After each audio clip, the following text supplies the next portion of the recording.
Morning. মাকে দিয়ে দ্বিতীয়বার চা বানিয়ে মায়ের সঙ্গে ঝগড়া হয়ে গেছে। Welcome back to my channel. চলে এসেছি আমি বাড়ি, আর সঙ্গে এখানে মশলা মুড়িও খাচ্ছি। কি বলে এটাকে, মটর সেদ্ধ দিয়ে মুড়ি। চলুন আজকের দিনটা আমি কিভাবে কাটাই আপনাদের সঙ্গে শেয়ার করি। আর সঙ্গে আমার মিনিকে দিয়েই শুরু। চলুন একটু মন্দিরে যাই। আমাদের সংস্থাতে যে মন্দির বানানো হচ্ছে, কিরম কি কাজ চলছে একবার ঘুরে আসি। আর বাবা তো এখন বাড়িতে নেই, সংস্থায় বেরিয়ে গেছে। তো চলুন যাওয়া যাক, বাবার সঙ্গেও দেখা করে আসি আর একটু মন্দিরটাও ঘুরে আসি, কারণ স্কুটিটাও বের করতে হবে। চলে এসেছি মন্দিরে। চলুন মন্দিরের কাজ কতটা হয়েছে আপনাদের সঙ্গে শেয়ার করি। কাজ সম্পূর্ণ কমপ্লিট হয়নি, আর এটাও বলতে পারি না যে 85% কমপ্লিট হয়ে গেছে, এখনো বহু কাজ বাকি।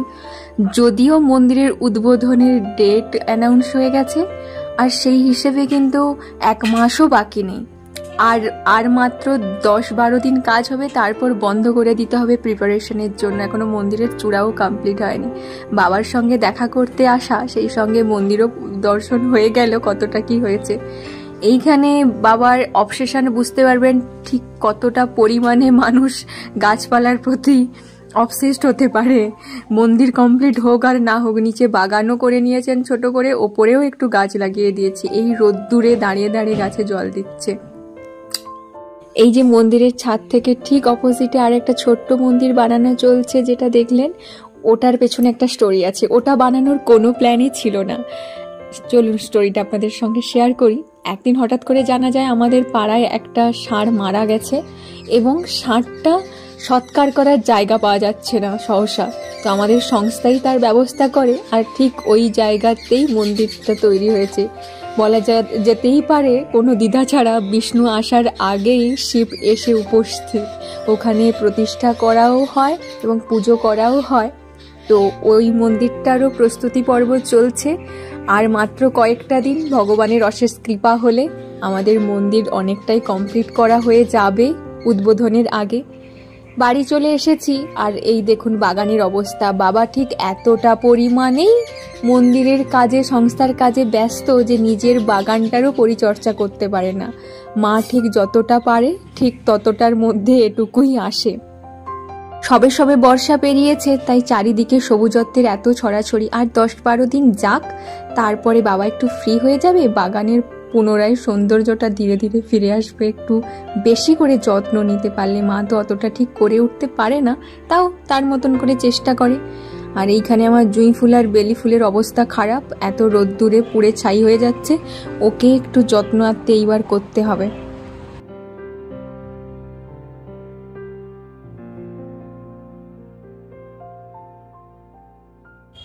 গাছে, পুরো গাছ জুড়ে যা পেয়ারা হওয়ার কথা, একটা এতেই হয়েছে। আমি প্রথমে খুলে দেখতে গিয়ে এই পেয়ারাটা টুক করে পড়ে গেছে। আর একবার দেখুন, এটা একটু পড়ে গিয়ে একটু দাগ হয়ে গেছে, না হলে সাইজটা দেখেছেন।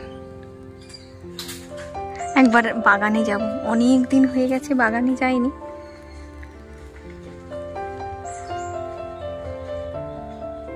ওরে বাপরে বাপ, এগুলো লেবু না পেয়ারা বুঝতে পারবো না, এত বড় বড়। চলুন আজ বহু দিন পর, 2-3 মাস, 4 মাস, 5 মাসও বলতে পারেন না, 5 মাস নয়, 3 মাস পরে আজ একটু বাগানে যাচ্ছি। বন জঙ্গল আর অসম্ভবভাবে যোগ আছে, পেরিয়ে চলুন যাওয়া যাক। বন জঙ্গল ঘাস পাতা পেরিয়ে আমরা চলে যাব বাগানে।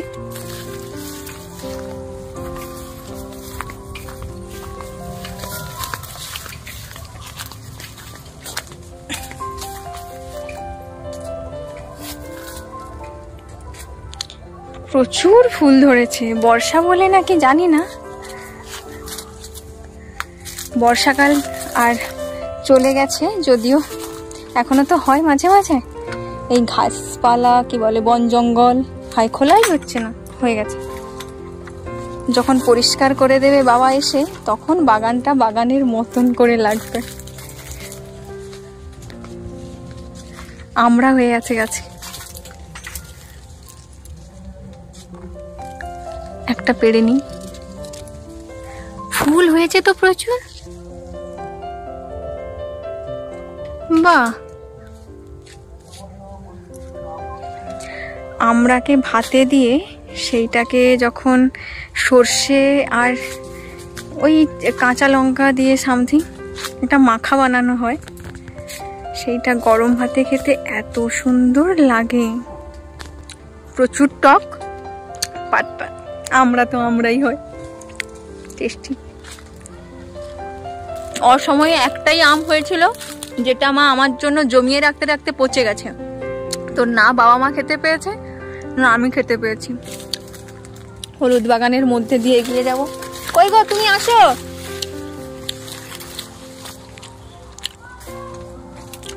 L40 পেয়ারা গাছটায় আর পেয়ারা হয় না।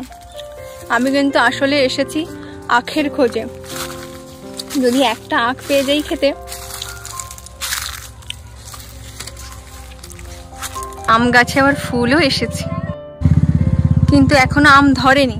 আম ধরে যখন হবে তখন হচ্ছে শীতকাল। আমি এই গাছটাকে আইডেন্টিফাই করতে পারছি না, সম্ভবত এটা লবঙ্গ গাছই হবে। লবঙ্গ গাছটাকেই সরিয়ে এখানে লাগিয়েছি পাক্কা। প্রচুর রোদ্দুর, একদম দাঁড়ানো যাচ্ছে না। চলুন, একটা মৌসুমি হয়ে আছে। মা বোধহয় নিশ্চয়ই খেয়াল করেনি। আসলে একটা মৌসুমি হয়ে থাকার পেছনেও একটা গল্প আছে। তার কারণ হলো, আমাদের বাগানে না চোর বলা যায় না, কারণ তারা চুরির থেকে ক্ষয়ক্ষতি, ওই চ্যাংলামি যেটা করে ওটাই বেশি করেছিল। সেই জন্য অনেক ফল ধরেছিল যেগুলোকে ওরা ছিঁড়ে ছিঁড়ে ফেলে গেছে। ওই অনেক ফল নষ্ট করেছে, আম চুরি করেছে। তো হয়তো এ কোনোভাবে বেঁচে গেছে, যার জন্য সারভাইভ করে গেছে। চলুন, সামনে লেবু গাছটায় প্রচুর লেবু ধরেছে। আসে না সম্ভবত মা বাবা, বা যার জন্য এত পাকা লেবু ধরে আছে। প্রচুর লেবু ধরে আছে, বাপরে। এই দেখুন,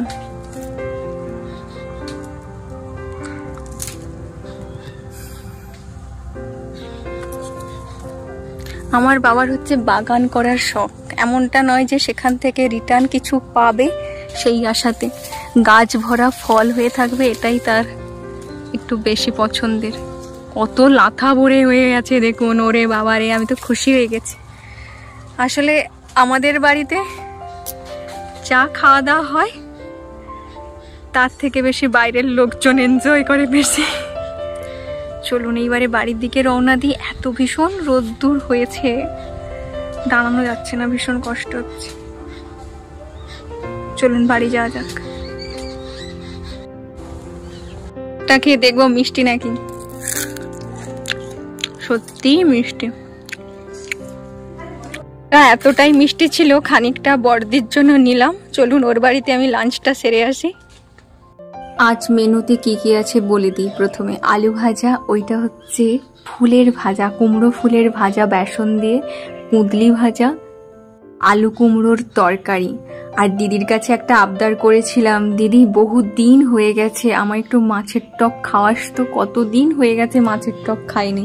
তো কিন্তু মনে করে মাছের টকও বানিয়েছে, সেই সঙ্গে চিংড়ি মাছের মালাইকারি, ডাল।